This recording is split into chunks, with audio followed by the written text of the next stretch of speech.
avec le président Bachar el-Assad? De toute façon, le monde a changé, hein. On n'est plus dans la domination totale des États-Unis d'Amérique. Aujourd'hui, il y a la Chine. La Chine, en 2030, va avoir le produit intérieur brut le plus fort dans le monde, donc va supplanter les États-Unis d'Amérique. Le monde a changé. Moi, je vais poser une question d'une façon amère. Combien de milliards de dollars ont été investis par des États occidentaux et malheureusement par des frères arabes afin de détruire la Syrie? 10 milliards de dollars, 20, 40, 50, des chiffres qui parlent même de 100 milliards de dollars d'armement des milices terroristes afin de détruire ce pays. Un petit rappel historique aussi, je dis ça amèrement, Laurent Fabius, quand il était ministre des Affaires étrangères françaises, déclare à une radio française: Al-Nusra fait du bon boulot en Syrie. Al-Nusra, c'est la branche d'Al-Qaïda en Syrie. Al-Nusra, considéré avec Daesh comme deux groupes terroristes par le Conseil de sécurité des Nations Unies. Aujourd'hui, hier, Daesh a profité de cette catastrophe humanitaire en Syrie et a attaqué Palmyre. Daesh a attaqué Palmyre en profitant de cette situation. Donc, c'est l'hypocrisie totale, et le lavage de cerveau de certains médias n'a pas réussi à éclaircir ce qui s'est passé en Syrie. Dès le départ, c'était un plan clair et net. Encore, j'ai travaillé beaucoup sur les déclarations des responsables occidentaux, notamment dans mon livre du printemps arabe à Daesh. Roland Dumas a déclaré une chaîne de télévision française. Il a dit: j'étais 2 ans avant la crise en Syrie. Mes homologues anglais m'ont dit: on prépare un plan afin de déstabiliser le régime syrien. Quand le journaliste français lui a posé la question: mais pour quelle raison?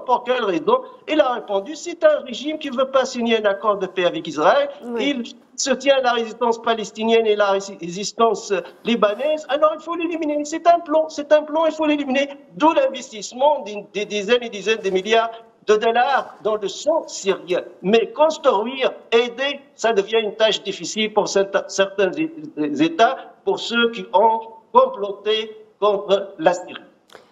Maria Saada, sur le maintien de ce blocus ou de cet embargo sur les Syriens, sur le peuple syrien actuellement, on le voit, on le constate.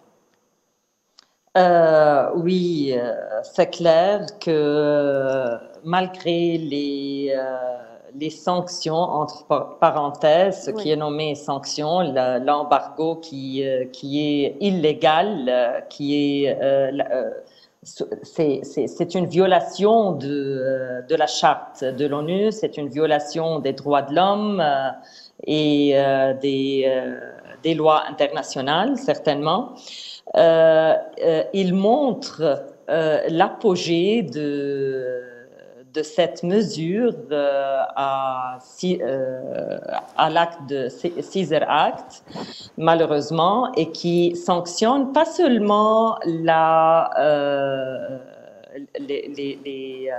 structure de l'État ou bien les associations de l'État, mais les partis privés qui travaillent et qui investissent des projets et qui ouvrent l'environnement à des milliers et des millions de travailleurs. Malheureusement, ils sanctionnent les partis privés qui font, qui bougent l'économie syrienne.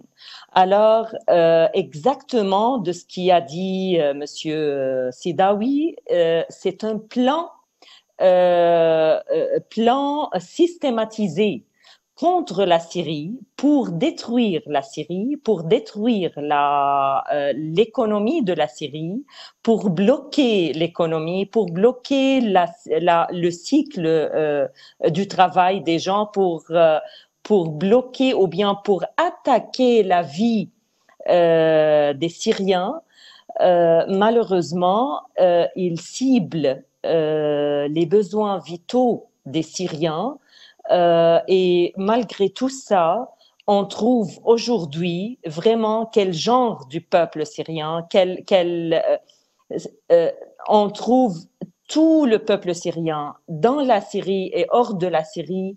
Il se mobilise pour aider la société, le peuple au nord de la Syrie qui est attaqué, qui est touché de cet tremblement de terre. Alors, on n'a pas d'électricité, on n'a pas de mazout, de fuel, on n'a pas des besoins vitaux, manque de l'eau, manque des médicaments, manque des équipements. Que ça soit dans les zones contrôlées par le gouvernement syrien ou que ça soit même dans les zones donc sous le joug des groupes terroristes, Maria Saada, dans les deux régions, dans plusieurs régions. Malheureusement, non, il y a une double mesure parce que jusqu'à maintenant, la Syrie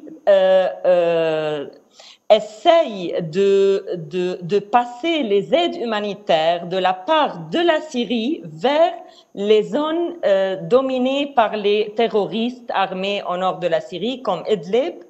Et il y a des difficultés certainement, mais avec l'aide de l'ONU, il peut faire quelque chose parce que jusqu'à maintenant, la Syrie, l'État syrien a toujours pensé à tous les Syriens, n'importe où ils sont, si dans l'État dominé ou bien sous le gouvernement de l'État ou bien dans les zones dominées et sous le contrôle des groupes terroristes comme au nord de la Syrie et à Idlib par exemple, mais sont tous des Syriens.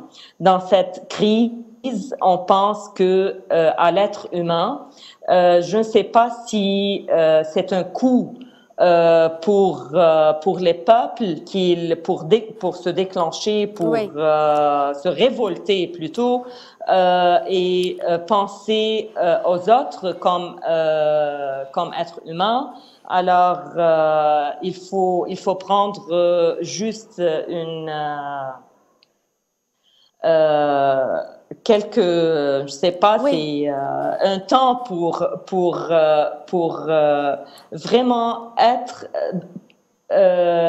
être humain devant les autres. Absolument. Pour la dignité de l'humanité.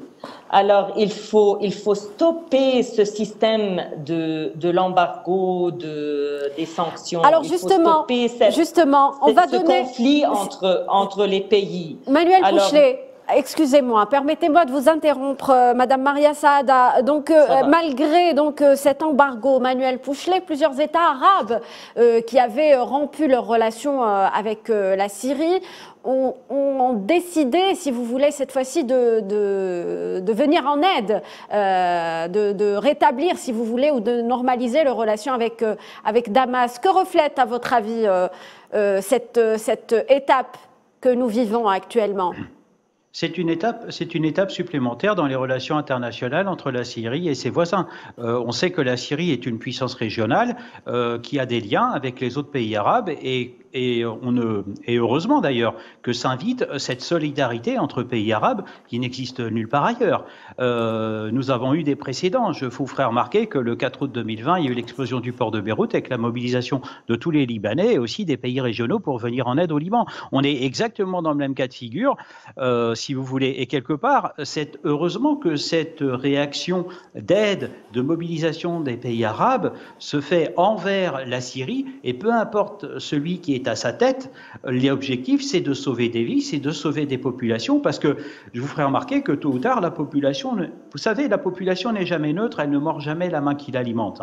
Et quelque part, ces pays arabes pourraient être aussi les grands bénéficiaires de la reconstruction et il faut y penser à cette reconstruction. Là, on assiste malheureusement avec cette destruction à un désastre humanitaire, mais je vous ferai remarquer que les populations qui seront aidées, alimentées, nourries et pour lesquelles on va reconstruire, et l'objectif c'est la paix avant tout, ça permettra aussi de reconstruire ce pays qui malheureusement est divisé et cet état de guerre fait peur aussi à d'autres pays arabes et malheureusement on a peur d'une contamination à d'autres pays. L'objectif c'est de sécuriser la région, d'aider ces populations, de les alimenter, de les soigner et surtout de reconstruire et j'allais dire en profiter pour bâtir la paix et chasser carrément les organisations terroristes qui de toute façon ne seront même pas en mesure de venir en aide à ces populations telles qu'elles le font avec cette forme d'État alternatif qui cache son nom. Merci donc à Manuel Pouchelet, analyste spécialiste en relations internationales, d'être intervenu dans cette émission. Je remercie également Maria Saada, ex-députée au Parlement syrien, pour son intervention, et Riyad Sidawi, directeur du Centre arabe de recherche et d'analyse politique et sociale à Genève. Merci également pour votre contribution. Merci à vous, chers téléspectateurs, de nous avoir suivis. Passez une très bonne soirée sur Al 24 News.